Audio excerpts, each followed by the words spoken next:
Terus topan, terus dobrak, ayo jangan sampai, ayo jangan, apa yang gitu.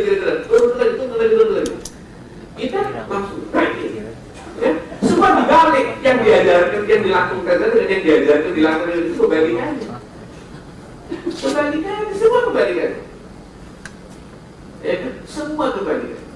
Dan untuk bisa melaksanakan kebalikannya itu perlu sel-sel di sini yang mau ngurus ini. Mesti ada kaki tangannya dong di sini, ya kan? Dia mesti ada ekonomi yang mesti kaki tangannya dong. Ekonomi yang bisa memerankan kebijakan yang aneh. Bukan hanya bunga ditinggiin atau currency tidak segera ditertibkan. Yang tadi ditakut-takuti katanya kan. Gak usah ditakut-takutin. 5 tahun ini yang ditakut-takutin itu sudah kita lakuin, sudah kita jalanin, kita udah ngicipi nih. Yang fluktuasi juga bisa kemudian ada stabil, investasi masuk buru-buru masukkan di sini lagi. Jadi ancaman bayang-bayang seperti itu tuh sudah 5 tahun ini kita nikmati gitu ya. Kemudian apa? Intervensi cadangan devisa yang ada pada awal itu dalam waktu hanya 3 bulan 11 miliar dolar waktu berharga juga. Yang sekali yang 3 bulan itu yang 3 bulan ada 97. Ya kalau bukan yang intervensi salah dari cadangan. Ya yang banyak turun dari cadangan itu untuk tertibkan rupiah tidak tertib juga gitu. Intervensi yang sudah tidak perlu. Kebijakan memutuskan rekap perbankan itu juga keliru, tidak selesai. Memang keliru. Setiap ada kebijakan pokok itu ada keliru, ada coba tutupi, ya. Ada pasti semakin dalam. Itu sudah biasanya mau begitu. Hukumnya kan begitu. Semakin diuji, semakin nggak segera dia makin itu cuma menunda dan menumpuk masalah makin dalam kayak quicksand aja di dalam. Cuma kalau orang berharap ya mungkin saya sudah nggak jabat lagi, sudah mundur lah, makanya sedang timur aja nanti ditimbutin yang berikutnya kan berarti waktu saya dulu bisa gitu. Jadi mulai intervensi falasnya, ada bunga tinggi, kemudian penjaminan, ya kan kredit tadi itu. Jadi untuk kriminal kredit kriminal yang nggak ada caranya, kemudian rekap. Menurut saya kan juga, ya, saya ngomong begini, maaf ya bapak-bapak, bukan karena saya sudah turun, saya dari dulu pasti dari saya menjabat, tapi sampai satu saat saya jabat, saya waktu menjabat ini juga mengenai mulut, juga menceritakan faktanya gitu. Karena yang saya omongkan itu saya tertulis kok. Saya punya dokumentasinya bahwa saya katakan sama Bapak, kebijakan ini sebetulnya tidak tepat. Tapi kabinet yang mulai ini, saya menerima ini kan kabinet sudah melanjutkan, sudah in place beberapa program penjaminan, sudah ini apa ini sudah pada ditata gitu, sudah banyak tidak. Tapi utang luar negeri makin ditambah segala macam, ya kan? Dan saya sudah membayangkan, mohon maaf ya, saya bukan egoisme atau sombong, saya membaca betul Pak ini akan kejadian. Kalau dapat berupa PPN dari mana sudah gambar. So I need more or less 6 months. Karena waktu saya belum jadi menteri untuk CBS itu memang kesulitan aja ya, karena surrounding Pak Harto terlalu kuat untuk mempengaruhi. Karena sejak terakhir kan Pak Harto mengatakan kita coba dulu, tapi kalau 6 bulan tidak berhasil, baru kita akan terakhir kemudian Pak Harto siapa ini. Dan tidak berhasil, kalau semua orang bilang coba dulu, ini mau gini. Tapi kan akhirnya nggak nyampe bulan Pak Harto yang duluan gitu kan. Nah,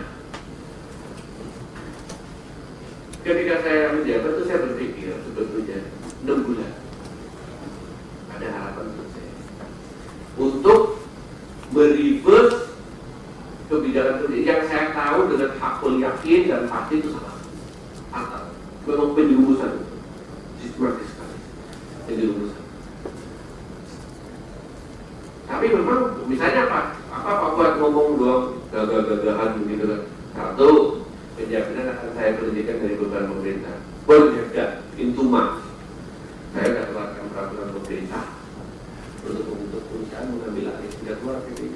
mungkin Bapak punya.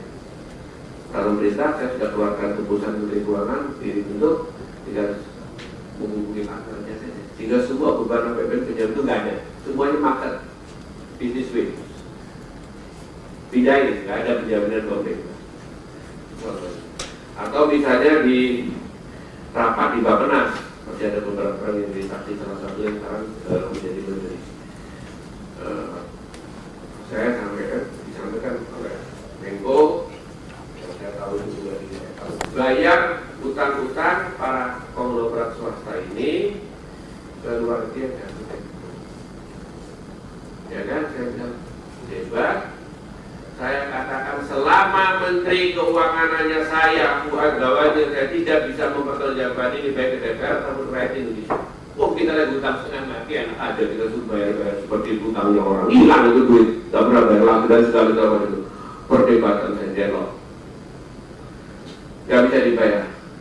Pak Harto turun bulan Mei, bulan Juni dia dibayar. Kita 1,8. Fuad sudah nggak ada lagi, bebas tuh bayar. Ya kan? Dibayar orang Menteri Keuangan berikutnya. Kalau saya jelas tidak. Dan beberapa itu perdebatan mengkaji, saya tidak bisa membiarkan ini. Saya akan beri semuanya ini. Penjaminan kepada BUMN bayar. BUMN kerjasama dengan asing. Saya waktu itu tanya, asing mana? Mungkin saya akan nyari perusahaan asuransi yang top dari Boston. Kerja dengan pemerintah tapi di SK sudah keluar, dari BP-nya sudah ada, Capman sudah ada, jadi ada dokumentasi kan. Saya itu tinggal nyakri dengan cari orang. Capman-nya udah ada modal, saya waktu saya lupa kalau nggak salah jelas itu tidak gitu, tapi saya masih SD ya, ke documentation bisa keluar. Bikin ini, jadi gak lagi bebaran. Jadi kan mesti di-reverse, artinya nggak bisa berdiri begitu. Kali jadi 2 tahun, dan saya bilang ini jadi IMF 3 tahun saja. Penjaminan 2 tahun, ini kosong, pasti nanti diperpanjang semua. Dari jauh saya bilang, pasti, karena itu mesti benar-benar pindai, karena ini akan membuat kita semakin terpuruk. Tahun 2001 nih, salah satu data, Bank Mandiri itu menerima 27 triliun. 2002 ini sama saja kira-kira 27 triliun. Bank Mandiri dalam jalan-jalan bank swasta aja, pemerintah juga. 27 triliun, subsidi kan itu. Apa tuh? Apa yang kita peroleh dari Bank Mandiri? 27 triliun ini dan bakal berturut-turut 50 kali. Apa? Satu bank saya berjumlah Mandiri, apa yang kita dapat? Uang APBN, duit ini mas, duit beneran. Begitu. Bayangin, kalau rakyat kecil itu tahu, dia kan bilang itu apa itu? Itu juga menciptakan lapangan kerja tidak. Yang orang kecil belum, makanya zaman Orde Baru 30 tahun itu pemerintah biasa naikin itu BBM, gak ada masalah, itu mesti naik. Cuma pemerintah rakyat merasa ya itu benar ada keadilan. Kalau sekarang itu susah. Kalau rakyat tahunya kayak saya revolusi. Untung kita nggak tahu kayak seperti saya. Iya, alhamdulillah nggak usah tahu dah. Tahu. Iya, 27 triliun apa yang kita dapat gitu? Dan seterusnya ya kan? Jadi memang ada interest pertama kelompok memang di dalam negeri, kelompok penguasa yang sering, yang bagi saya melihat itu yang begitu loyal dan patuh kepada kelompok IMF itu ada nggak mikir itu memang kalau dia nggak loyal dia nggak bisa berkuasa. Dia mau dari mana kekuatannya bisa berkuasa? Kan mesti survei sesuatu kekuatan tertentu, punya partai enggak? Punya bedil pasukan nggak ada. Dia mesti cari kekuatan lain untuk bisa berperan berkuasa. Itu saya bisa memahami itu. Bekerja sama. Lah urusannya di Indonesia. Pertama, bagaimana hutang-hutang. Jadi jangan dikira, wah itu kan Indonesia itu membela konglomerat di Indonesia ya. Orang percaya ya udah kayak nggak kayak itu membela konglomerat di Indonesia. Itu punya misinya itu jelas betul. Kalau duitnya aman, dia bisa mengendalikan ini satu lebih besar. Satu, konstituen mereka, bank-bank di luar negeri yang mempunyai piutang Indonesia, telah terlanjur memberikan kredit di Indonesia, itu bisa ditolong, uangnya bisa balik. Nah kalau Nabi sama pengusaha Indonesia ini bilang kita nggak punya duit, bokeh, susah kan? Ya, jadi gimana? Ya udahlah pemerintah suruh bayar. Jadi pemerintah suruh membayarkan ini. Jadi bukan langsung nolong mereka. Yang ditolong itu konstituen mereka. Pemerintah bayarkan, nanti mereka lurus sama mereka itu kalau bisa, ya kan? Tapi sama-sama. Kedua, mendapatkan pekerjaan konsultasi sebanyak-banyaknya services. Itu misi, harus services banyak. Jadi mereka bisa layanan. Jadi banyak waktu di situ. Ketiga, berusaha untuk membeli aset-aset dari Indonesia dengan harga yang ya murah. Ya yang keempat, bisa mempengaruhi satu polisi. Uangnya nggak ada yang hilang, aman banget. Memang uangnya juga cuma dipakai aja kan. De facto tidak pernah dipakai sampai hari ini. Kalau syaratnya praktis nggak pernah bisa dipakai, panjang aja dari itu. Tapi kita baru juga. Jadi buat jual ini saja, apa namanya PR,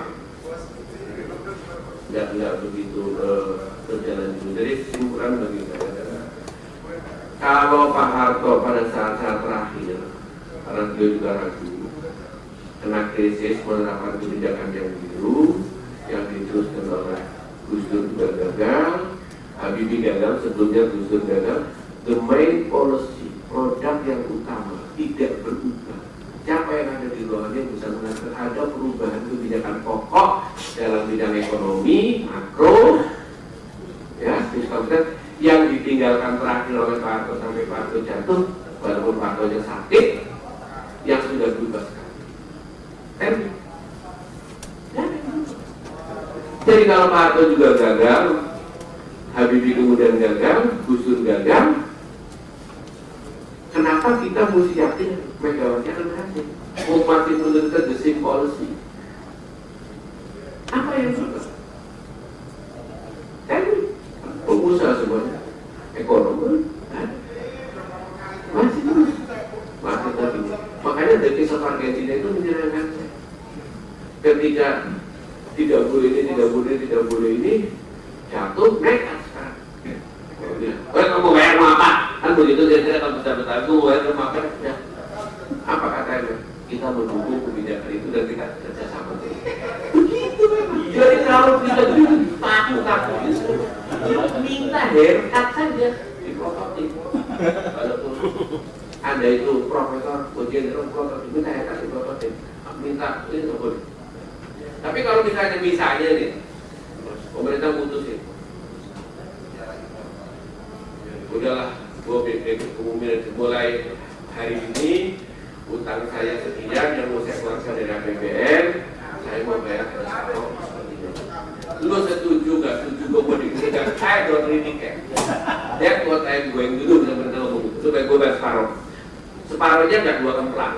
Tapi tentu ada salah-salah lawan konsen segala macam itu koridor Cibor. Saya mau kasih lapangan kerja ini orang kota itu radikal 40 juta.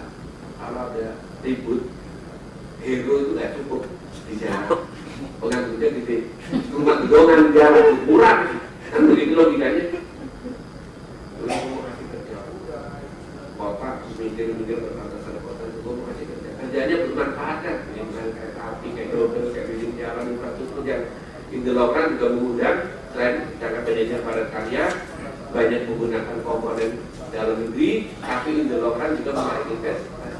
Law and order kita menggunakan. You terima nggak terima, you nggak ada investasi, gue juga udah nggak ngarepin investasi dari lu barang lu ada di sini banyak. Mau aman nggak, mau bener atau enggak?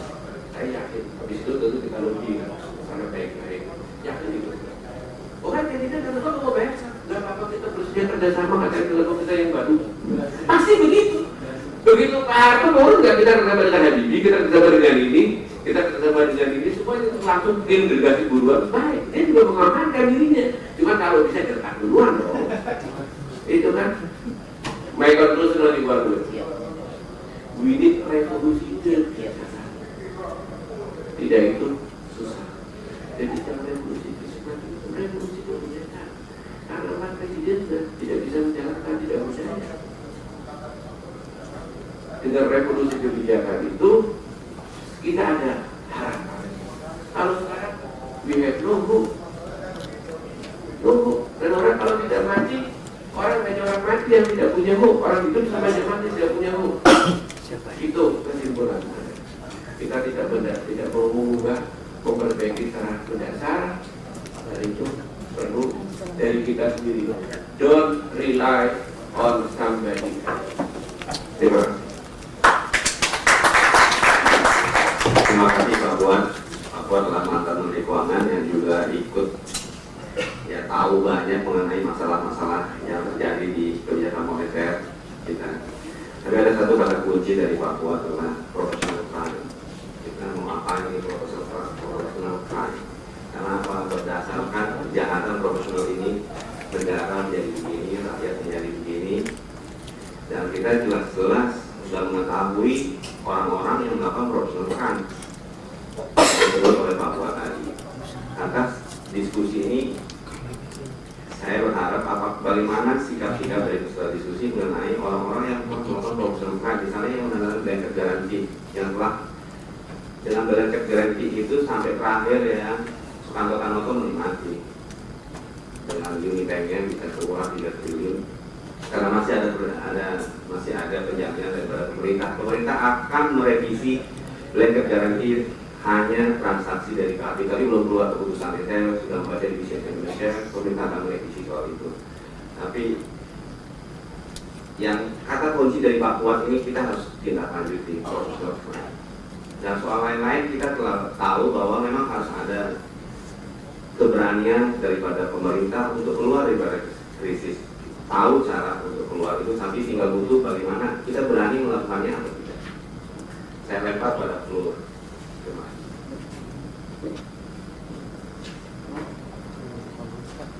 kasih. Terus terang kan saya di ya pegawai negeri saya mampu menunggu secara moral dan tenaga mungkin. Tapi yang materi dan sebagainya dan potensial untuk komisi lain saya kira banyak yang mudah-mudah. Oleh karena itu, alangkah baiknya IPS ini mewadahi untuk membentuk semacam katakanlah untuk memberantas profesional crime itu. Itu satu. Kemudian kedua, kenapa tidak ada upaya para ekonomi kita di masalah waktu itu untuk membuat semacam teamwork untuk memperbaiki sistem ekonomi kita? Ini menurut saya Pak Wajib itu dia kalau benar. Katakan mungkin ya termasuk Pak Wajib sendiri, kenapa tidak ada langkah kayak gitu? Katakan perlu ya dilabrak untuk kebijakan-kebijakan yang saya menyalahkan itu dan masuk saat itu sudah bertumbuh sebenarnya. Terima kasih. Pak, mungkin Pak Puan akan menjawab, tapi yang soal professional crime mungkin IPS mungkin maksudnya IPS menggalang satu class action kan. Mungkin Pak Rizal kita dorong untuk melakukan class action. Karena kalau tidak ada IPS cuma dituduh goyang-goyang BBB, goyang B3 reformasi lah. Mungkin akan lebih bermanfaat kalau IPS dibantu oleh Pak Ketua Wajir yang mengetahui orang-orang yang telah mengeluarkan kebijakan professional crime. Jadi kita berharap 1-2 hari ini Pak Rizal sudah akan menggalang class action Pak. Yang kedua mungkin Pak Puan.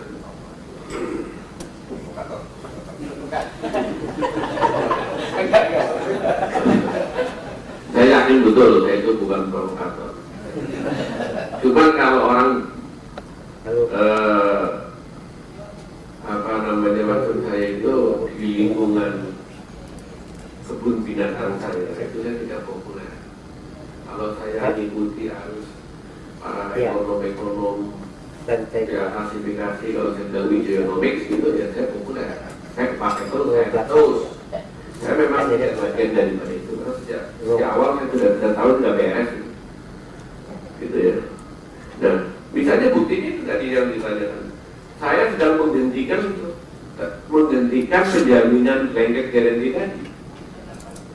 Dalam waktu yang hanya 2 bulan saya sudah menyiapkan PP-nya sudah terbit dan gampang karena kami menghentikan itu, menyiapkan pendirian alternatifnya, sudah KPN-nya ada.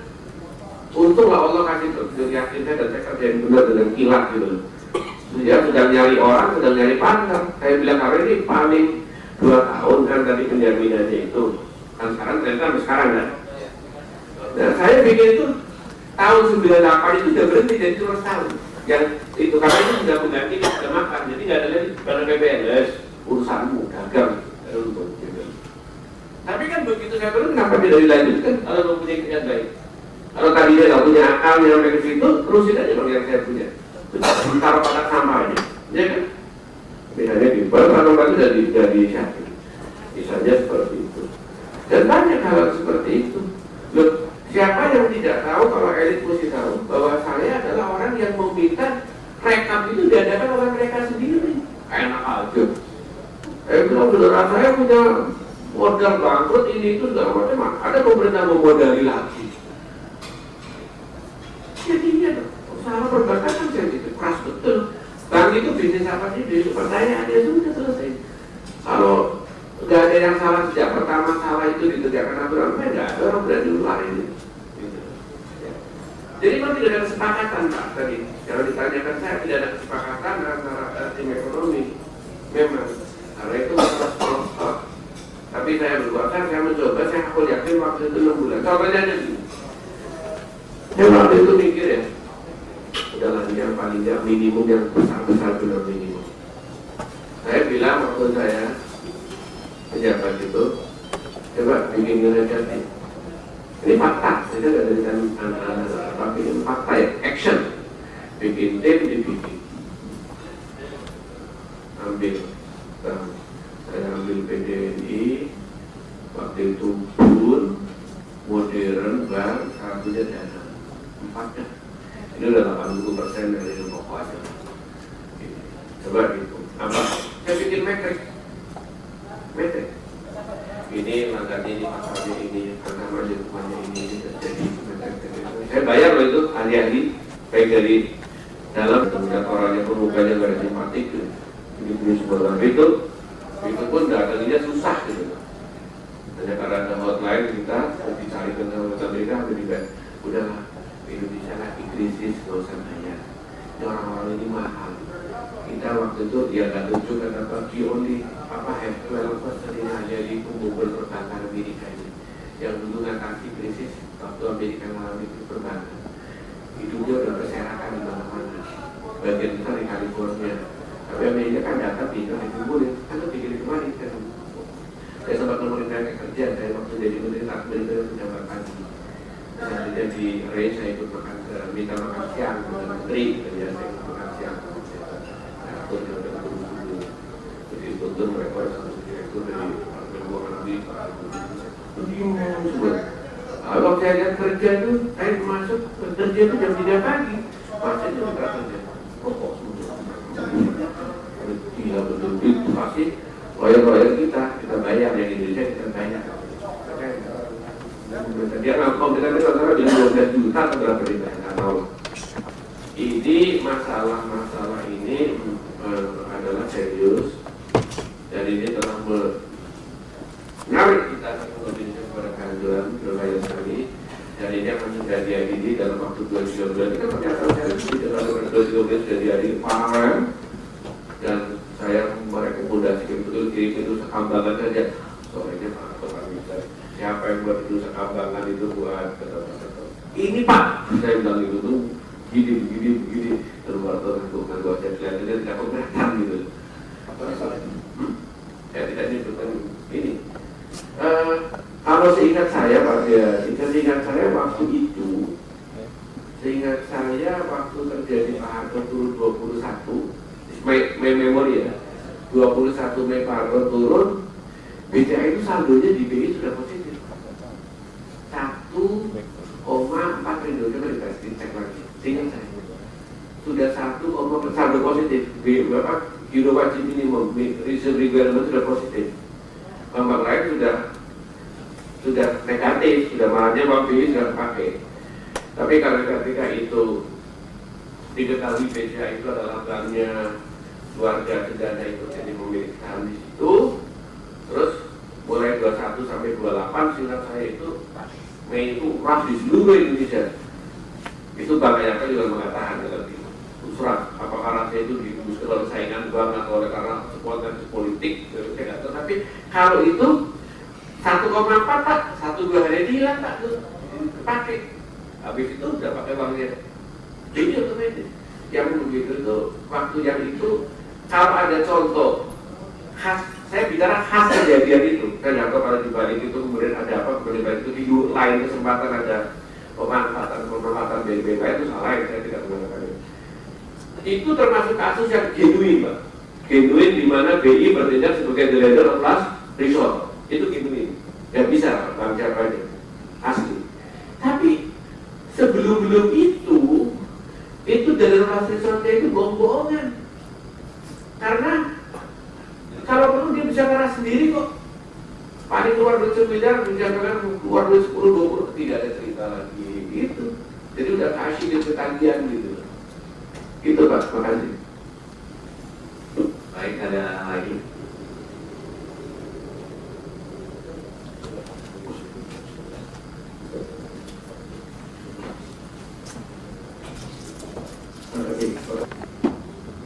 Sampai sekarang belum diketahui kenapa bisa, kenapa Pak Harto 1,8.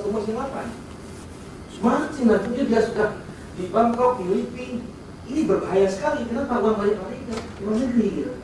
Dan mungkin Pak Harto bisa lihat Pak kenapa sehingga uang mulai naik dan itu begitu besar bagi kasar. Pengertian Asia Pasifik itu kan?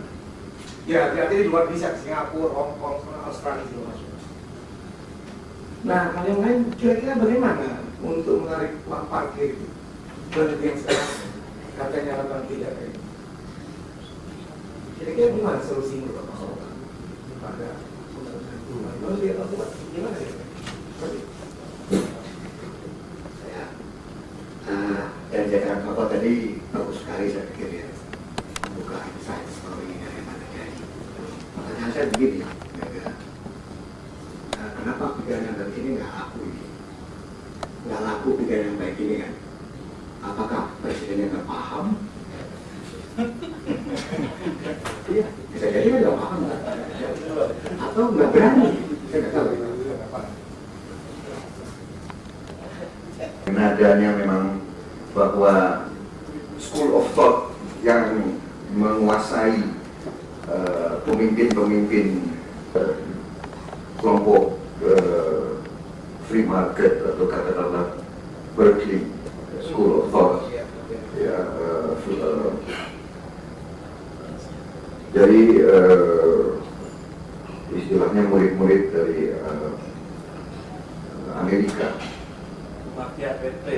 murid-murid dari Amerika. Jadi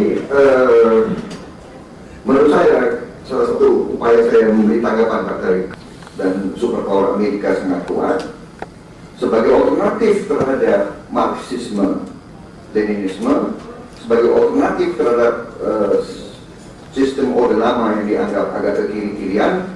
Kita memilih jadi hyperpower menguasai, Barat menang dan Barat berkuasa di bawah pimpinan Amerika. Ada persepsi bahwa untuk berkuasa secara politik harus dengan dukungan Barat. Jadi Pak Habibie demikian, Pak Gus Dur juga demikian, Mega juga demikian.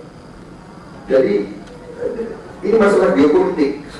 Kenyataan di dunia sekarang adalah bahwa kalau Washington DC tidak suka daripada politik luar negeri Amerika, rezim change. Jadi Mei 98 bahkan sebelumnya Pak, krisis ekonomi mulai 97 itu tidak bisa lepas daripada rezim change.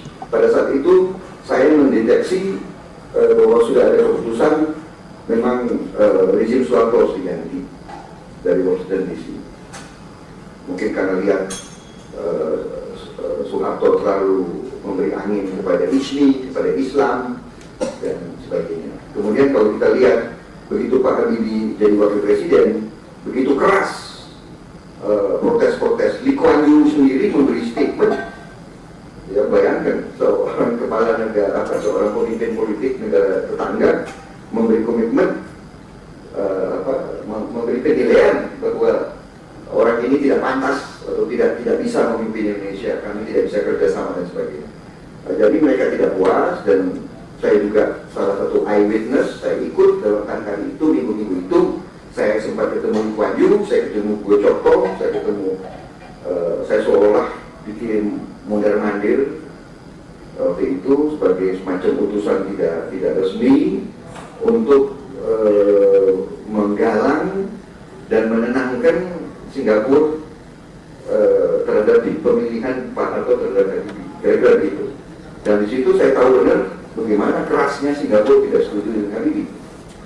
Jadi masalah ini menurut saya harus kita perhitungkan. Jadi saya lihat tokoh-tokoh politik atau tokoh-tokoh yang ingin berkuasa secara politik melihat bahwa tanpa dukungan Amerika Serikat dan sekutu-sekutunya di Asia Pasifik, mereka punya wakil di Pasifik, Australia sama Singapura.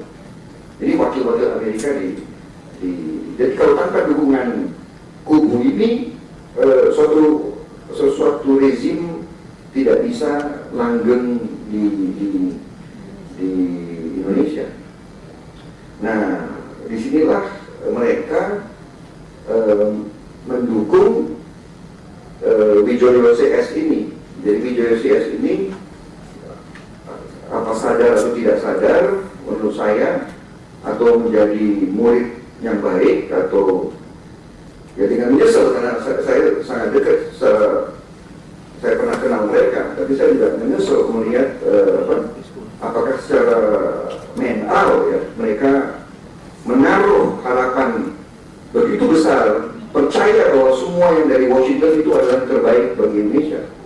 Saya kira ini, jadi ini masalah psikologis. Kalau kita bicara sedihnya mungkin ada semacam inlander mentality ya, mungkin secara psikologis mereka sudah tertanam bahwa Washington is always doing the best for us. Jadi ini ada mentalitas inlander menurut saya daripada beberapa tokoh-tokoh elit kita. Ini yang saya ingin ungkapkan di sini, bahwa jangan kita lepas dari faktor geopolitik. Saya kira demikian sampai sekarang, Pak. Sampai sekarang tadi menurut saya faktor geopolitik ini masih sangat besar berpengaruh, sampai dengan LSM dapat bantuan yang sangat banyak dari yayasan-yayasan di Barat, dan LSM itu selalu menghantam setiap usaha untuk menciptakan stabilitas. Rekonsiliasi dihantam, stabilitas hantam dengan selalu isu HAM dan sebagainya. Jadi ini faktor-faktor ini saya melihat ada dimensi geopolitik di mana arahnya adalah bahwa Indonesia ini tidak boleh pulih. Indonesia tidak boleh pulih ekonominya. Kalau Indonesia pulih ekonominya, kita akan stabil. Kalau kita stabil, selalu mengikuti perintahnya Washington DC, itulah tim yang masih sekarang menasihati Ibu Mega. Jadi bagaimana kita bisa ada Pak Franseda, ada Pak Wijoyo, ada dan murid-murid dan the same school of thought. The same school of thought ini, apakah mereka sadar atau tidak sadar, mereka selalu akan minta petunjuk Washington. Jadi bayangkan nasib 220 juta rakyat Indonesia kita serahkan kepada beberapa orang di Washington DC yang memutuskan. Ini bukan saya anti Amerika atau apa, ini kenyataan yang saya lihat. Jadi yang kita prihatinkan demikian, Pak. Jadi saya sangat juga ikut ingin menambahkan bahwa memang kita tidak bisa mengharapkan suatu perbaikan. Kita meningkatkan taraf hidup, tapi masih dipakai juga. Yang ini yang mungkin saya lempar ke Pak Fuad. Saya tidak begitu suka dengan hal seperti jejakannya. Cuman kalau saya mencoba flashback beliau menjabat jadi presiden awal-awal Orde Baru, ini jangan. Saya masih suka dengar cerita dari Pak Andi, Pak Wijoyo. Awal-awal itu Pak Harto itu pegang buku besar nulis dengan tulis devaluasi itu apa? Itu berarti rupiah kita turunkan nilainya. Tuh, misalnya gitu, itu basic, tidak mengertinya gitu. mungkin karena ada leadership dan memang actingnya saya dengar tinggi, katanya di Sespa juga nomor 1, katanya rankingnya pintar, itu cerdas gitu ya, katanya. Berikutnya Pak Wijoyo Pak Ali yang pegang buku. Ini kan diceritakan Wijoyo Pak Ali. Oke, dengan dia sudah nggak pegang buku dan udah mulai paham. Ini kan true story, kan? Sampai terjadi ketika melihat si Prong bertingkah naik kereta api turun berapa menit ya, turun di Cirebon, Gundel ya. Saya termasuk ikut melihat kejadian sejarah itu. Artinya, oh kayak gubernur emosi kan. Mulai naik, jenderal angkatan 45-nya berjuang dia itu naik, kan? Dipanggil sore hari Radius Menkonya yang memang katanya sahabat si Prong, teman sekolahnya lah, dipanggil kan putuskan saudara Bikitra dan saudara ngurus itu nanti. Seingat saya dia itu ya, Pak Radius yang selama ini jualannya orang-orang teknokrat itu, teman-teman saya teknokrat itu kan jualannya karena kita ini keluar negeri jadi berkaya, keluar negeri utangin kan begitu. Utang kan dijadikan prestasi, padahal itu penipuan semuanya kan. Itu kan dijadikan jualannya dia itu. Kamu merasa temannya si Prong hebat, kok tiba-tiba dia disuruh memutuskan hubungan dengan si Prong. Apa yang kejadian sore itu juga di kantornya? Ulah balik ke Tonglet, Pak Radius. Tidak pernah ya tanya Pak Siti, sama asisten yang saya tulis Pak Siti.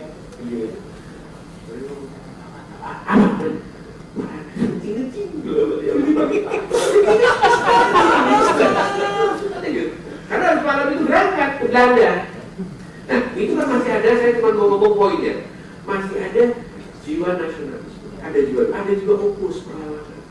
Tapi pada saat-saat terakhir itu terus hingga waktu mau ini gas sudah, ini penyakitnya tidak kan gitu. Gas sudah, populer tanggung ikut icon bisa tepi gitu, sama itu kan. Saudara ini sebenarnya marah-marah ini, icon, berbulan. Ya, ada dengan sistem karena oposisi mata gitu. Mereka menjawab, kalau sekian bulan tidak bisa, jangan sendiri saja. Nah, mulai hasil gitu kan, ya itu. Tapi ada opos, berikutnya lagi dari opos itu terus terang aja sudah ini. Pak Habibie dengan mentalitas ya saya mau tunjukkan begini itu segala macam. Tapi bagian ini kelebihan. Bagian ini udah bagus, Pak ini dikasih keluasan ini, bagian terus. Karena yang tekanan titiknya. Sehingga sekarang makin menguat. Bagi saya dari sudut itu tidak ekonomi. Tidak ada perubahan fundamental di ekonomi juga. Sekarang katanya Pak Wapres. Nggak tahu ada kayak presiden dia. Pokoknya yang pilih terus saya lihat di televisi. Ya, tapi itu makin kuat. Itu saja yang saya ingin katakan. Saya lepas daripada itu, di tengah-tengah itu sekarang ada kesulitan masalah leadership, law and order yang sangat rendah, KPK sangat rendah, segala macam. Tentunya getting worse. Maka bagi saya adalah mau ganti Pak Presiden 5 tahun, begini semakin terburuk makin apa, ya kan? Dan itu sudah just wrong resep lah, udah wrong prescription, resep yang salah yang dilakukan kita. Saya hanya hakul yakin, Bu Mega kan orangnya juga tidak tahu ekonomi, kita tidak pernah mengharapkan seorang presiden itu tahu itu jadi masalah. Tapi kalau pick the wrong team, the seems full of thought, artinya itu, maka bagi saya tanpa ada revolusi dalam kebijakan ekonomi moneter dan fiskal, forget it. Terima kasih. Terima kasih teman-teman dengan waktu yang sudah pukul 3.30. Saya kira pada diskusi dengan topik ini kita sudahi dan kita masing-masing berkesimpulan bahwa saya yakin bahwa mesti harus ada perubahan revolusi daripada kebijakan, apakah kebijakan daripada lalu lintas kita yang bebas dan revolusi kebijakan lain di sektor keuangan dan moneter. Saya ucapkan terima kasih. Wassalamualaikum warahmatullahi wabarakatuh.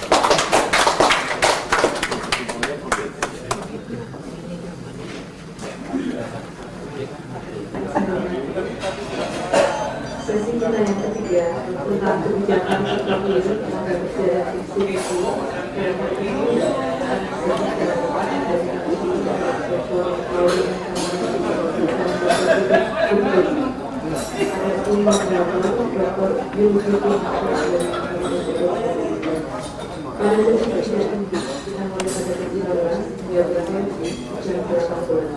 untuk itu kepada Dr. Yudi Firmansyah untuk untuk memimpin kegiatan.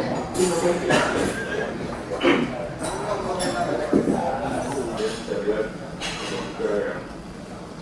Seperti menghakimi dan mungkin kalau ekonomi gimana?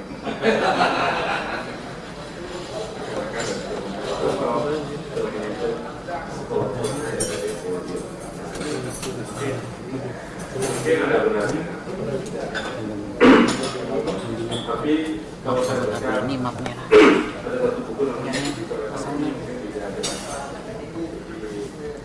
Perdana Menteri Negara. Dan buat saya cukup menarik ya, tentang kisah seorang anak kecil yang namanya Joe.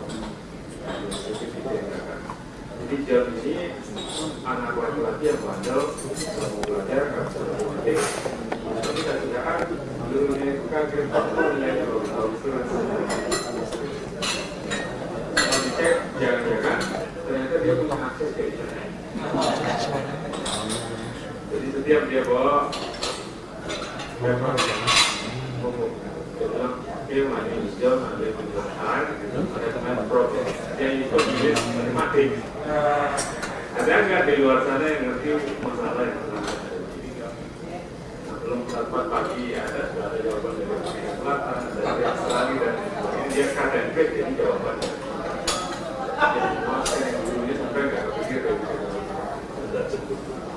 Nah yang ingin saya sampaikan di sini kata Ted Scott itu dunia tempat kita duduk sekarang itu seperti itu gitu. Jadi betapa canggihnya dunia informasi anak yang tidak mau belajar.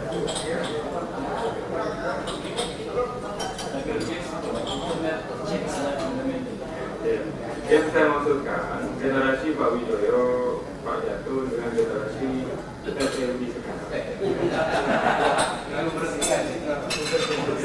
Sekarang sebetulnya Pak Jatuh dengan Sri Mulyani Sri Mulyani dengan kami sudah tahu. Tidak benar juga bahwa itu tapi kalau sampai sekarang yang memegang kebijakan masih pakai framework itu ada benarnya juga. Tetapi yang muda-muda ini sering juga dihadapkan pada satu problem. Merubah mental model itu tidak gampang. Jadi kalau seorang yang sudah betul dengan plastik ekonomis, dia akan mempertahankan dan diskusi di dalam ilmu ekonomi juga ada finansial ekonomi, ada informasi tidak sekarang kebetulan Pak Jatuh, Pak Anwar dan Komjen kebijakan sekarang. Dan saya baru tahu juga kalau dalam para pekerja sekarang orang ini jadi wajar. Saya kebetulan teringat satu buku yang ditulis oleh Hari Budi dan orang ini hebat. Dia bilang leading company. Jadi merubah mental model itu, merubah school of thought itu bukan persoalan sederhana. Dia cerita begini, ketika awal abad 20 itu orang Inggris menjelajah tiba di Indonesia dan betapa terperannya itu mereka. Karena orang Malaysia ini terbelakang betul. Tetapi mereka itu terpelajar karena dalam keseharian mereka hidupnya itu belum mengenal roda. Kemudian di Inggris ini bilang ini cara merubah masyarakat seperti ini. Nah, akhirnya dia ketemu dengan kepala sukunya yang kebetulan sangat cerdas, pandai dan artikulatif. Nah, supaya proses pembelajaran yang cepat dia dibawa ke Singapura. Secara ekonomi, budaya, segala macam lebih baik dari Indonesia. Selama 24 jam. Kepala sukunya yang sudah jadwal ini diajak keliling Pak. Dia jalan kapal, dia pabrik plastik, dia pabrik kimia, dia pasar. Begitu banyak tempat yang bisa dilakukan sampai dia capek. Ketika capek, si kepala suku yang sudah ini ditanya oleh orang ini, what do you think was the Pak Ketua bilang Singapura itu ternyata hebat betul dibanding Indonesia. Sehingga ini kira-kira bilang ini kemakan ya, berarti journey-nya itu berhasil. Ditanya juga, kenapa menurut Anda Singapura itu hebat? Kami kata Pak Ketua yang pada ini, kalau kami di Malaysia mampu mengangkat standar pisang di Bogor, kita orang Singapura itu mampu mengangkat lebih banyak dari kami. Nah, si kepala suku ini pandai, dan dia telah diajar selama 24 jam melihat dalam kapal, melihat pabrik plastik, melihat pabrik kimia. Tapi ketika dikatakan, kenapa Singapura dapat yang kebayang buat dia itu pisang. Jadi ketika dia lewat pasar, orang Singapura ada yang angkat pisang, itu yang ditangkap oleh memori. Jadi sepandai apapun mereka, gitu, kalau kita bahasakan sekarang, kalau mental modelnya berputar terus dengan neoklasikal ekonomis, gitu. Kita bilang tentang luar negeri itu haram, yang itu putus, sampai mulut kita berbusa-busa, they don't care, karena kepalanya ini bisa. Jadi kita ajak pakai galang kapal ke pabrik plastik, bicara panas, bisnis ekonomi nggak nyambung Pak. Nah, jadi untuk merubah mental model ini perlu ada forum yang melibatkan anak bangsa itu. Dan ini yang kita ada di program ilmu bangsa tadi. Ada yang ekonom mengatakan problemnya falas, dengan falas krisis. Yang hukum bilang law enforcement, sosiologinya bilang kohesi sosial dan lain sebagainya. Mereka hanya dari angle-angle yang sangat sempit ketimbang berbicara dari hutan yang lebih luas. Nah, kebetulan topik yang menurut saya cukup bagus ini tentang sektor real, institusi dan tenaga kerja. Kalau sebelumnya kita bicara moneter, ini sekarangnya kondisinya moneter. Nah, gimana kebijakan sektor real oleh pemerintah kita? Nah, karena yang menarik, salah satu kesimpulan Lin Sukim yang menarik buat kita yang sering kami diskusikan, itu selalu ada paradoks dari stabilitas, Pak.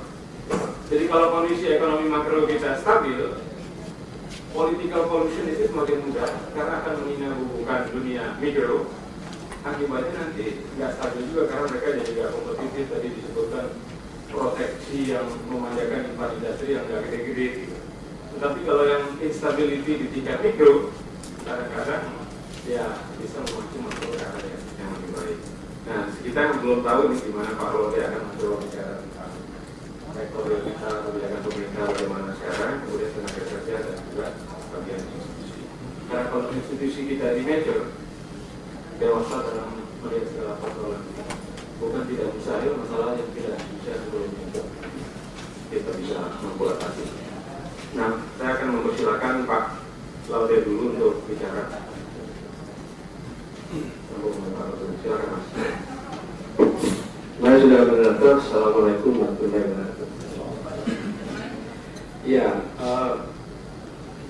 salah satu yang menjadi masalah di bangsa ini sekarang itu adalah semua sependapat bahwa krisis ini belum selesai. Krisis ini belum selesai. Ketika diidentifikasi krisis ini belum selesai, pemetaan krisis itu tidak jelas. Itu yang saya lihat. Akibatnya adalah semua elemen muncul tidak di dalam suatu framework yang fokus terhadap penyelesaian krisis itu sendiri. Itu yang kemudian yang terjadi, sehingga kemudian yang kita lihat sekarang itu adalah perlombaan statement politik tentang case by case, yang itu benar, tetapi tidak pernah ada yang bertanya apakah yang kita diskusikan ini adalah ranting dari persoalan krisis, cabang atau batangnya. Isu yang terakhir hari ini yang memang kelihatan menggebu-gebu itu adalah dalam pandangan keseluruhan dari krisis itu sebenarnya kan persoalan ranting, karena itu ada terdapat di dalam BPPN sebagai case, walaupun kita semua tahu bahwa akibat dari krisis ini paling tidak kita harus sepakat bahwa ada 477 triliun gitu ya, 477 triliun ongkos krisis yang tidak mungkin kembali lagi. loss. Nggak mungkin kembali dari 650 nilai aset yang akibat krisis baik di sektor real maupun perbankan keseluruhan ini sekitar 650 triliun. Menurut penilaian dari BPPN itu hanya 26% yang bisa kembali. Kalau 26% dari 650 itu, maka 477 triliun itu sudah pasti gone with the wind. Itu ongkos krisis kita kalau dihitung dari monetary value. Itu yang kemudian membuat isu akhir-akhir ini demikian menghangatnya. Kemudian dari poin itu kemudian orang atau banyak di antara kita termasuk para scholar mulai mengembangkan school of thought-nya masing-masing. Yang moneter keluar moneternya gitu ya. Yang sektor real keluar sektor realnya, yang makroekonomi keluar makroekonomi, yang pelaku usaha sektor real atau sektor mikro juga keluar. Nah, kalau ini diteruskan diskusi-diskusi seperti ini tanpa ada fokus, maka kita semua bertanggung jawab untuk sinking the ship. Kita semua bertanggung jawab menenggelamkan kapal ini. Kita semua, karena kita kemudian asik kepada masalah-masalah seperti itu. Kita semua tahu bahwa krisis ekonomi yang telah menghantarkan, krisis dimensional yang telah mengantarkan kita kepada krisis ekonomi, sesungguhnya ini kan yang paling fundamental sekarang ini adalah krisis manajemen. Sebetulnya ini kan manajemen krisis yang kita hadapi. Karena problemnya di situ adalah manajemen krisis, sementara para pengelola tidak melihat ini dalam visi manajemen krisis, sehingga dia manage ini seperti biasa. Akibatnya dia capai apa yang dia target.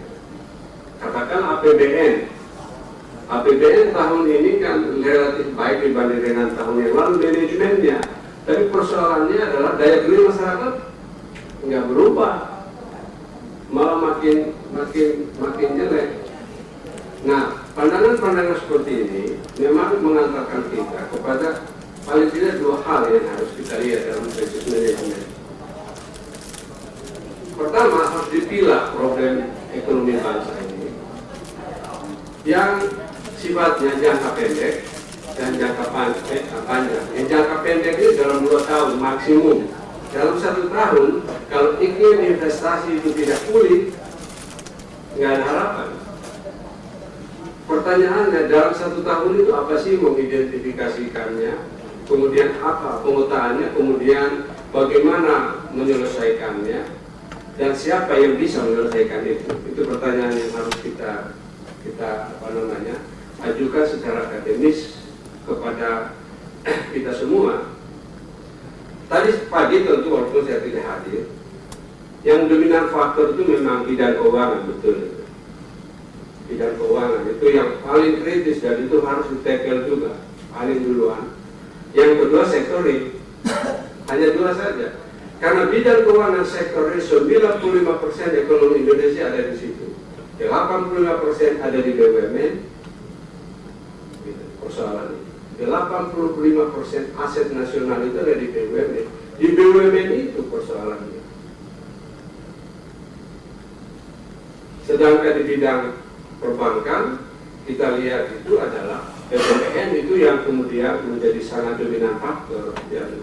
Nah, ini 2 hal ini mestinya dikeluarkan dari persoalan ekonomi ini, kemudian special treatment, kemudian tackle itu. Itu harus ada dulu kesepakatan.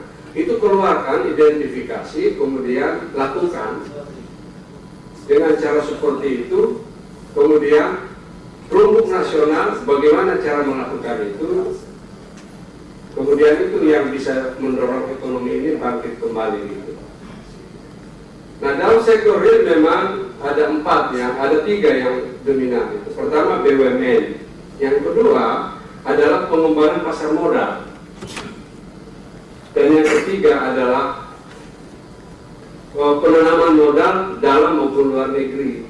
3 faktor itu saja yang mengenai masalah-masalah ini. Nah, hubungan dengan itu, faktor di dalamnya UKM masuk. Jadi UKM itu digitnya ketiga.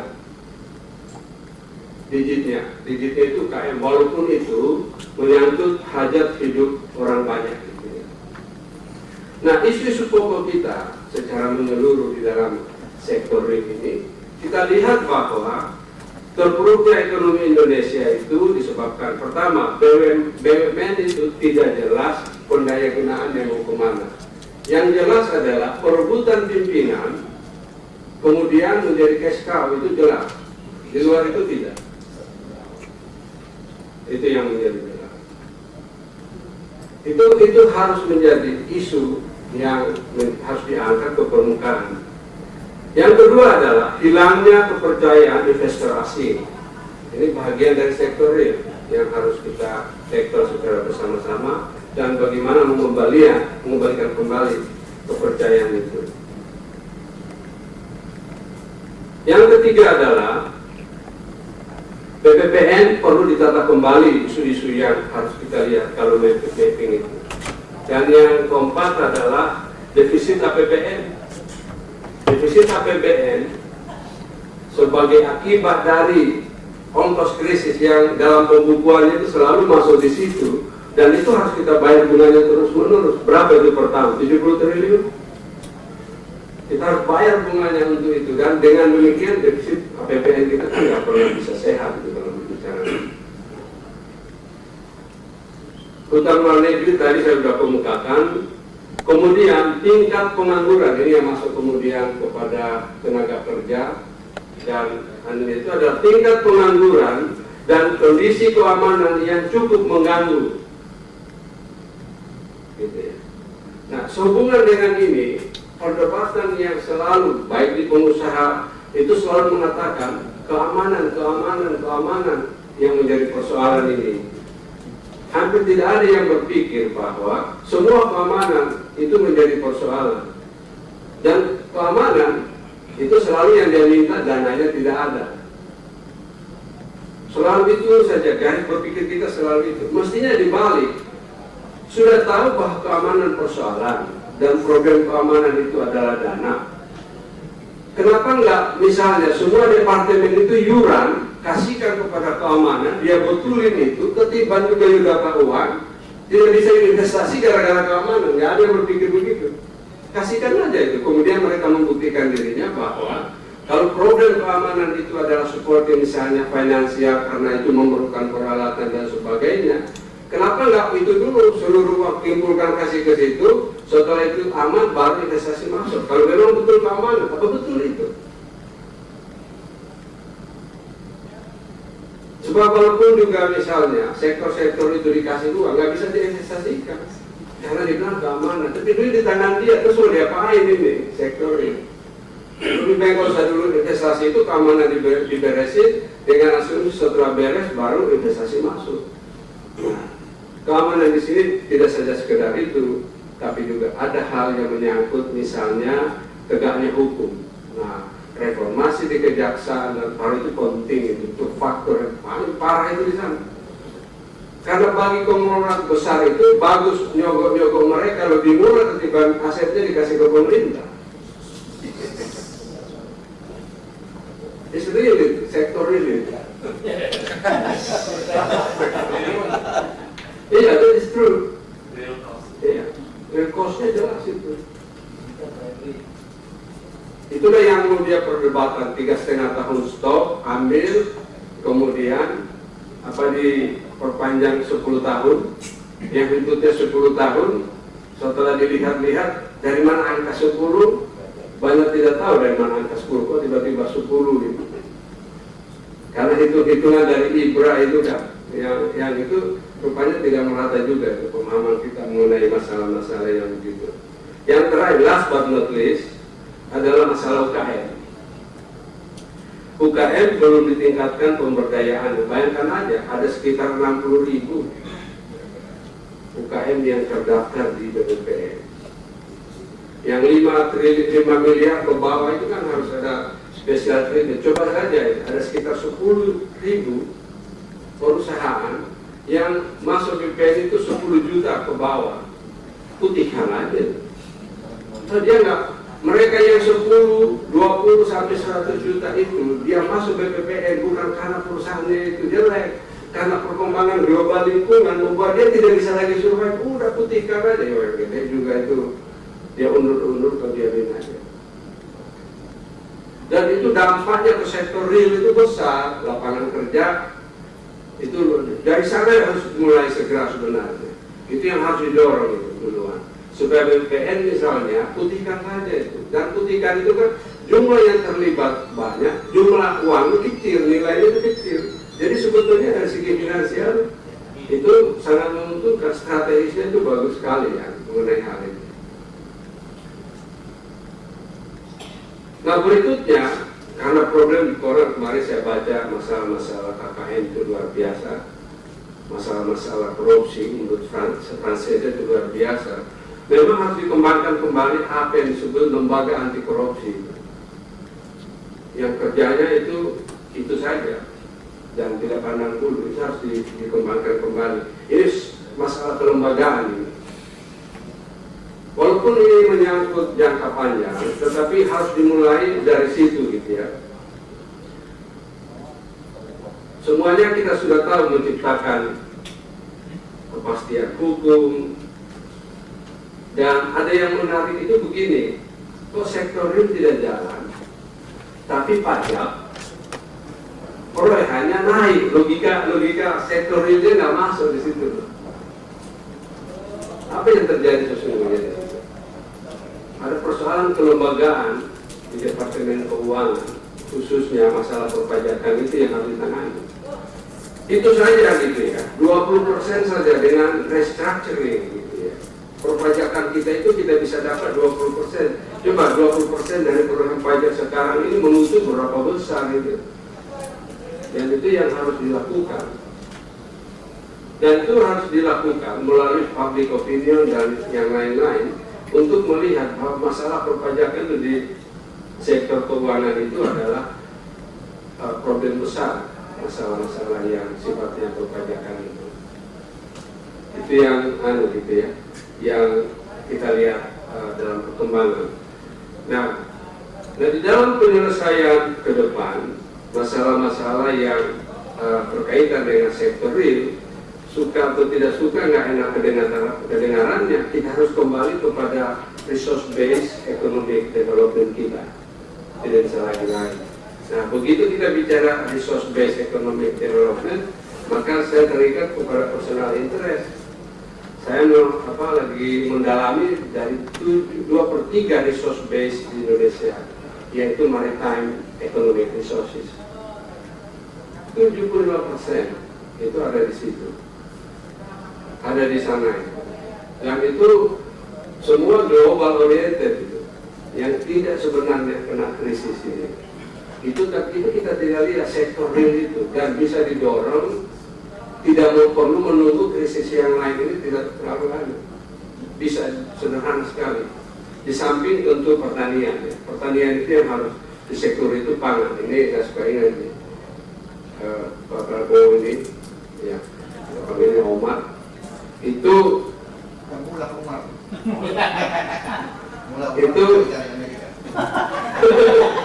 itu persoalan kita itu kan food security, ketahanan pangan itu memang itu harus menjadi bisnis besar. Itu ketahanan pangan itu harus menjadi salah satu fokus. Nah, atas dasar kedua resources inilah kemudian sumber daya manusia itu dibangun. Kedepan itu harus menggunakan dua resources itu, dan itu sekaligus merubah gitu ya school of thought yang selama ini. Ini kan semuanya ini kan penganut paham yang disebut decreasing of diminishing of return ya. Itu klasikal. Sudah mati. The death of economic theory itu di situ. Ternyata bahwa di new economy itu justru increasing, bukan decreasing. Jadi teori yang mengatakan bahwa usaha itu mula-mula untung, kemudian jenuh dan decline ini tidak terbukti. Di banyak usaha seperti itu, yang itu kemudian masuk kita kepada apa yang kita sebut knowledge based economy. Begitu kita bicara knowledge based economy, maritime dan pangan itu adalah full of knowledge based economy, dan itu yang harus kita masuk. Potensi kita banyak. Kita semua di bidang pertanian, begitu kita bicara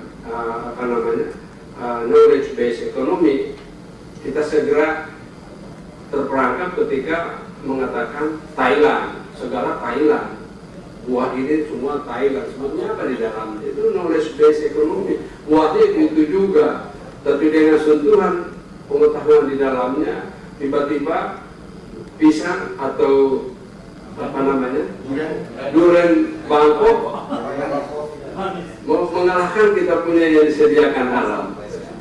Itu ya. Jadi begitu kita masuk knowledge based economy, Indonesia itu punya potensi besar, dan dengan itu menurut pendapat saya sektor real itu harus digerakkan.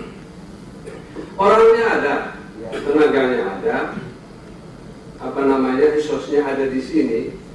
Itu sering kalau diskusi dengan orang luar, saya tidak paham Indonesia begitu kaya, tapi kok orangnya miskin. Ada yang salah ini. Jadi tetap saja kesalahan ini adalah mismanagement. Jadi manajemen krisis esensinya kita ini. Dan itu yang harus dibenahi persoalan ini. Nah, siapa saja yang mampu menangani ini, dialah presiden 2004 atau 2009. Beliau. Karena itu yang menjadi persoalan kita sekarang ini. Terima kasih. Assalamualaikum warahmatullahi wabarakatuh.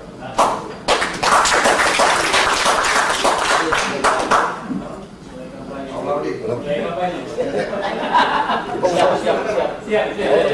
P3-nya mana?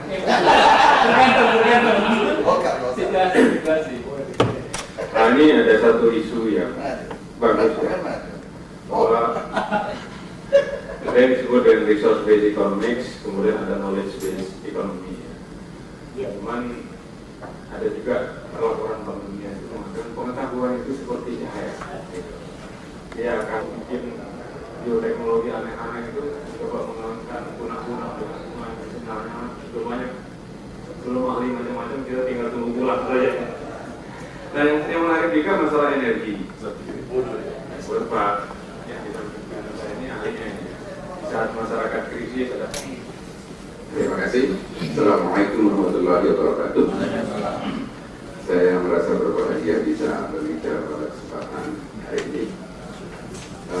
Hari ini saya harusnya diminta oleh Pak Fadlizon untuk memberikan presentasi pada kesempatan ini. Jadi mohon maaf saya tidak sempat mempersiapkan head proyektor. Sebenarnya saya sudah ada disket, ada infokus di saya.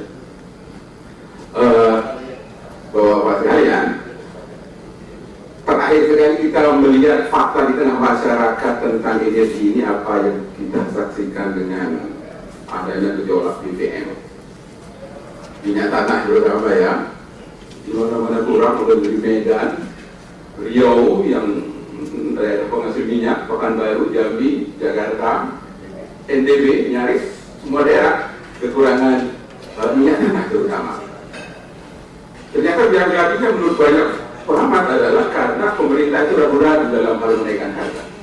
Pada RAPBN 2002 itu sudah ditetapkan bahwa subsidi BBM itu besarnya sekitar 30 triliun, jauh lebih rendah dari realisasi tahun 2001. 2001 realisasi subsidi BBM itu adalah 68 triliun. Ya, jadi yang dianggarkan 30 triliun. Ini secara harfiah mengatakan bahwa BBM harus naik. Dan benar Menteri Purnomo itu ngomong awal Desember bahwa 1 Januari BBM itu akan naik. Tetapi begitu dekat Januari, 1 Januari masuk, pemerintah berhenti ini. Jadi itu timbul lalu gelombang penimbunan bagi entrepreneur mendadak. Di bulan-bulan mengumpulkan BBM baik di rumah atau di apa yang mengharapkan bisa mendapatkan keuntungan besar dengan diumumkannya nanti harga nanti. Jadi gambaran betapa pemerintah itu tidak punya konsep di dalam hal kebijaksanaan harga BBM. Kasus serupa muncul bulan Juni tahun 2001 pada waktu pemerintah memperkenalkan diskriminasi harga. Jadi solar untuk industri berbeda harganya dengan solar untuk umum. Nah, di dalam teori price discrimination itu baru bisa diterapkan kalau konsumennya itu bisa didefinisikan secara jelas, bisa dilokalisir dan bisa dikontrol. Baru diskriminasi bisa diterapkan. Tapi kalau tidak bisa, ini menciptakan peluang black market. Dan itu yang terjadi. Pada bulan Juli 2021 itu yang terjadi di mana-mana, lalu solar itu habis di pom bensin itu. Kenapa? Entrepreneur dadakan itu mengumpulkan solar yang untuk umum itu dijual ke industri yang harganya lebih mahal. Kita tahu kalau diskriminasi harga baru efektif kalau konsumen itu bisa didefinisi secara jelas. Contohnya di PLN listrik berbeda tarif antara 440 watt dengan 220 6.600, sekalipun listriknya sama, strumnya sesuai, tapi tarifnya lain. Begitu. Jadi tidak masalah, itu bisa diterapkan karena alasan keadilan gitu. Tidak bisa, tapi untuk BBM mungkin juga. Ya. Terakhir sekali pemerintah lewat Kepres nomor 9 tahun 2002 mengkaitkan harga BBM dalam negeri dengan harga MOPS di Singapura. MOPS itu adalah catatan transaksi jual beli di pasar minyak Singapura, ya, di mana yang dicatat itu sebagian besar adalah transaksi dalam jumlah kecil karena volume yang diperdagangkan itu adalah BBM lebihan yang luber dari tangki penimbun di kilang-kilang minyak Singapura. Jadi kilang minyak itu tangkinya terbatas, padahal kilangnya jalan terus gitu. Lalu lebihannya ini yang diperjualkan setiap hari penuh dengan spekulasi, ya, dan tercatat di MOPS itu, ya. Di pasar minyak Singapura itu ada banyak macam pencatatan transaksi jual beli minyak, tidak hanya MOPS. Ada satu lagi yang disebut Singapore Posted Price, ya, itu pencatatan transaksi jual beli BBM di pasar internasional Singapura yang umumnya dalam jumlah besar dan tidak terlalu banyak unsur spekulasinya. Itu Singapore Posted Price namanya. Ada lagi namanya yang lain-lain banyak. Nah, yang diambil oleh pemerintah Indonesia sebagai rujukan untuk harga BBM dalam negerinya adalah apa yang tercatat dalam MOPS itu. Lalu di dalam definisi Kepres itu harga pasar sama dengan harga MOPS ini ditambah dengan 5%. Lalu keluar angka harga pasar untuk bensin sekian, harga pasar untuk solar sekian, untuk minyak tanah sekian, dan seterusnya. Ya. Nah, disebutkan juga nantinya setiap awal bulan, saat tanggal 1 setiap bulan, akan ada pengumuman dari Direktur Utama Pertamina tentang harga pasar dari BBM yang bersumber kepada MOPS ini. Nah, ini mengundang lagi peluang bagi entrepreneur untuk melakukan black market. Kenapa? Yang namanya harga MOPS itu publikasinya siapa saja bisa dapat, baik yang tertulis, publikasinya harian ada, ataupun yang lewat website. Sehingga pada tanggal 20-an misalnya atau seminggu sebelum berakhirnya bulan, itu sudah ketahuan rata-rata harga MOPS untuk bulan ini sudah mendekati kebenaran sudah itu, yang akan dipakai oleh pemerintah Indonesia pada tanggal 1 berikutnya sebagai patokan harga BBM dalam negeri. Nah, waktu yang seminggu ini bisa dipakai oleh spekulan kalau seandainya rata-rata MOPS yang dihitung itu ternyata nanti akan lebih tinggi daripada harga yang berlaku sekarang. Mereka akan beli BBM lagi, ngumpulin lagi, ya, untuk dijual tanggal 1 tanggal 2 setelah harga pasar itu diumumkan oleh pemerintah. Uang sudah ketahuan duluan.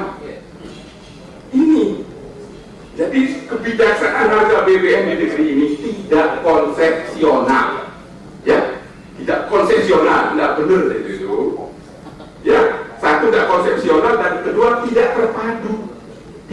dikaitkan dengan kebijaksanaan energi yang lain. Masalahnya begini Bapak sekalian, yang namanya BBM, tingkat harganya itu amat mempengaruhi pemakaian energi lain. Apa itu bahan bakar gas, apa itu batu bara, apa itu geothermal, ya, amat mempengaruhi karena apa namanya elastisitas substitusinya gede ya antar BBM dengan jenis energi yang lain, ya. Nah, mestinya yang benar itu kebijaksanaan harga BBM harus dikaitkan dengan kebijaksanaan energi yang lain agar masyarakat tidak menderita, ya, agar masyarakat tidak menanggung beban terlalu berat, lebih-lebih dalam masa recovery ini. Mestinya pemerintah itu cerdas dalam hal menentukan kebijaksanaan harga BBM ini. Contohnya bisa mengambil cara seperti ini. Jauh-jauh hari sebelum harga BBM mau dinaikkan tanggal 1, setahun sebelumnya atau beberapa bulan sebelumnya, disiapkan jenis BBM lain yang masyarakat bisa switch ke sana. Contoh nyata adalah bahan bakar gas, BBG.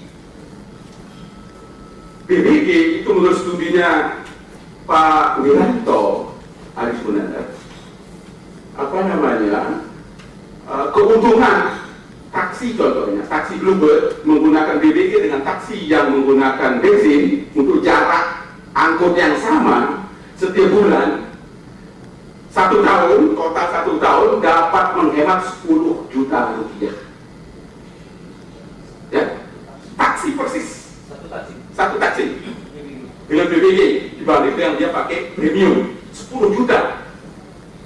Nah, kalau dari jauh hari pemerintah menganjurkan apabila perlu menggiring angkutan umum saja supaya menggunakan bahan bakar gas sebelum BBM dinaikkan, rakyat tidak akan menderita. Karena apa? Angkutan umum tidak perlu naik ongkosnya, taksi tidak perlu naik ongkos, jauh dia sudah pindah ke BBG, ya. Itu kalau dibikin rencana secara terpadu, sehingga Pertamina itu bisa menyalurkan gas dalam bentuk BBG itu lewat pipa ke pool bus BPD, pool taksi Bluebird misalnya, sehingga mereka akan isi itu di pom bensin. Itu amat bisa itu, ya. Lebih-lebih sekarang untuk Pulau Jawa reserve gas amat mencukupi untuk industri termasuk untuk bahan bakar gas. Karena kita baru menemukan beberapa waktu yang lalu menemukan juga gas di Exxon Mobil di Cebu, ya. Jadi dilihat dari security of supply jangka panjang, pengalihan angkutan umum berbahan bakar premium solar ke BBG amat reasonable, amat ekonomis, dan dari segi lingkungan amat sangat bagus, ya. BBG dibanding dengan bensin sama solar itu lebih bersih, BBG itu, ya, jauh lebih murah.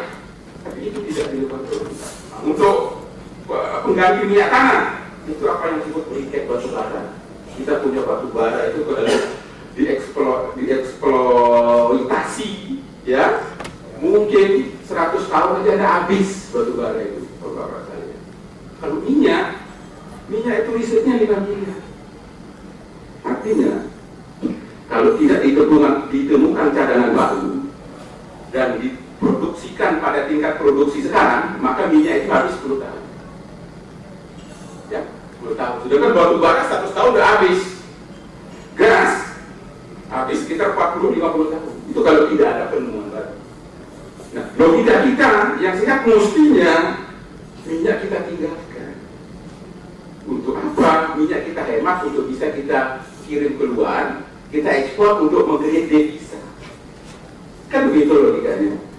Tadi sudah dikemukakan, ya. Sekalipun ekspor Indonesia itu sampai 55 miliar dolar, tapi kan sebagian besar itu diparkir di luar itu. Yang betul-betul masuk ke Republik ini apa yang dihasilkan oleh BUMN minyak. Ekspor minyak migas nasional, dolarnya itu langsung masuk ke kas negara, ya, langsung bisa mempengaruhi kebijakan ekonomi makro. Maka minyak itu harus dihemat untuk bisa diekspor mestinya itu. Ya, jadi kebijaksanaan harga BBM mestinya diletakkan dalam kerangka kebijaksanaan energi nasional. Yang benar itu begitu. Tetapi pemerintah ini tidak ngerti.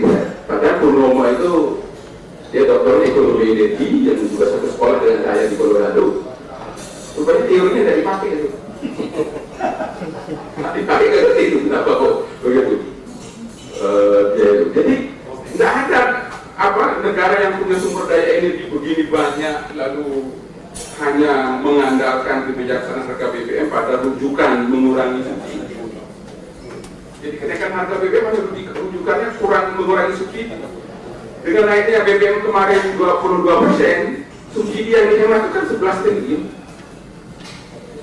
Padahal untuk membayar bunga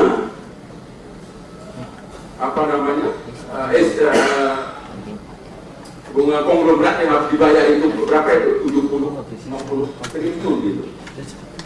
Penghematan dari subsidi BBM dan kenaikan BBM kemarin dari semua undang-undang atau peraturan di bidang energi, baik menyangkut migas, batu bara, geotermal dan sebagainya. Ini payungnya dulu. Justru kita tidak punya. Kita sistematika terbalik. Sejak tahun 99, 2000, 2001, pemerintah itu habis waktunya mikirin bagaimana menggolkan undang-undang migas. Terbalik. Bukannya ngomong tentang ini undang-undang energi nasional dulu, tapi undang-undang migas yang dipaksain. Undang-undang migas yang digolkan kemarin Bapak sekalian itu satu dia bertentangan dengan pasal 33 UUD 45. Nah, sayang sekali Pak Edi Suwasono sudah ada di ruangan ini. Letak pertentangannya begini. Satu ya, di Undang-Undang Migas ini, yaitu Undang-Undang Nomor 22 Tahun 2001 menyebutkan ya bahwa Menteri Energi itu memberikan kuasa pertambangan langsung kepada para investor asing maupun swasta untuk mencari minyak, eksplorasi dan eksploitasi tanpa melewati badan usaha milik negara. Nah, menurut UUD 45 itu kan milik negara itu yang di bumi itu harus dikuasai negara. Nah, orang asing investor manapun boleh ikut cari minyak, tapi dia sebagai kontraktor BUMN, sehingga kita tetap merdeka ngatur sumber daya kita. Coba lihat kasus tambang Irian Jaya di Freeport itu kontraktornya. Apa yang dihasilkan oleh Freeport kita nggak tahu, karena itu Newmont juga di Sumbawa itu. Apakah yang dihasilkan 10%-nya emas? Nggak tahu kita. Karena itu sudah mereka merdeka di situ. Jadi kedaulatan Republik sudah ada di situ. Karena itu kontraktornya. Ya. Nah, migas ini tidak diadakan di sana. Oh, ini yang kalian. Ya. Jadi Undang-Undang Migas ini ada bertentangan dengan pasal 33 UUD 45 karena dia menyerahkan kuasa pertambangan langsung kepada pemain investor minyak asing yang mestinya itu dipegang pelaksanaannya oleh badan usaha milik negara. Ya. Lalu di dalam Undang-Undang Migas disebutkan bahwa kuasa pertambangan itu hanya dibatasi pada usaha kegiatan dulu. Bagaimana nyari minyak dan bagaimana mengangkat minyak dari perut bumi ke atas, eksplorasi dan eksploitasi, itu saja yang harus dikuasai oleh negara katanya. Sedangkan penghilangan, pemasaran, penjualan, pemenuhan BBM seluruh Nusantara itu terserah pasar. Pasal 33 UUD 45 enggak begitu. Itu menguasai hajat hidup orang banyak dan dikuasai oleh negara. Ya. Dan praktiknya selama ini itu dikuasai oleh BUMN. Pertamina, BUMN Pertamina yang menguasai sehingga kontrolnya bisa dilakukan oleh negara. Bagaimana dengan globalisasi? Sehingga ada pihak asing masuk. Undang-undang lama membolehkan. Kalau ada investor asing mau jualan BBM, monggo silakan. Tetapi dia sebagai kontraktornya BUMN, gitu loh. Sehingga kita tidak melanggar pasal 33 UUD 45. Tapi Undang-Undang Migas mengatakan itu diserahkan ke pasar.